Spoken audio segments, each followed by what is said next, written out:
Saudi അറേബ്യയിൽ league കിരീടത്തിനായി super താരം Cristiano Ronaldo ഇനിയും കാത്തിരിക്കണം. സൗദി പ്രോ ലീഗിൽ അൽ ഹിലാൽ ചാമ്പ്യന്മാരായി.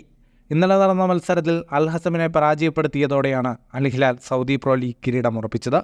3 മത്സരങ്ങൾ ശേഷിക്കെയാണ് അൽ ഹിലാലിൻ്റെ കിരീടധാരണം. അൽ ഹസമിനെ 4-1 പരാജയപ്പെടുത്തിയതോടെ അൽ ഹിലാൽ അൽ നസറിനേക്കാൾ 12 പോയിന്റ് മുന്നിലെത്തി. സീസണിൽ 31 മത്സരങ്ങളിൽ നിന്ന് അൽ ഹിലാലിന് 89 പോയിന്റുണ്ട്. 2ാം സ്ഥാനത്തുള്ള അൽ നസർ ഇനി എല്ലാ മത്സരങ്ങൾ വിജയിച്ചാലും 86 പോയിന്റിലെത്തുകയുള്ളൂ. 19ാം തവണയാണ് അൽ ഹിലാൽ സൗദി പ്രോ ലീഗ് ചാമ്പ്യന്മാരാകുന്നത്. കഴിഞ്ഞ 5 വർഷത്തിനിടെ അൽ ഹിലാലിൻ്റെ 4ാമത്തെ സൗദി പ്രോ ലീഗ് കിരീടമാണിത്. അലക്സാണ്ടർ മിട്രോവിച്ചിൻ്റെ ഇരട്ട ഗോളാണ് ഇന്നലെ അൽ ഹിലാലിനെ വിജയത്തിലേക്ക് നയിച്ചത്. സെർജി മിലിങ്കോവിക് 1 ഗോൾ നേടിയപ്പോൾ 1 ഗോൾ ഓൺ ഗോളായിരുന്നു. ഇനി മെയ് 17 സൗദി പ്രോ ലീഗിൽ അൽ നസർ അൽ ഹിലാൽ പോരാട്ടം വരാനുണ്ട്. മെയ് 31 കിങ്സ് കപ്പ് ഫൈനലിലും ഇരു ടീമുകളും പരസ്പരം ഏറ്റുമുട്ടും. ഫുട്ബോൾ ലോകത്തെ കൂടുതൽ വാർത്തകൾക്കും വിശേഷങ്ങൾക്കുമായി സ്പോർട്സ് കഫേ ഇപ്പോൾ തന്നെ സബ്സ്ക്രൈബ് ചെയ്യുക.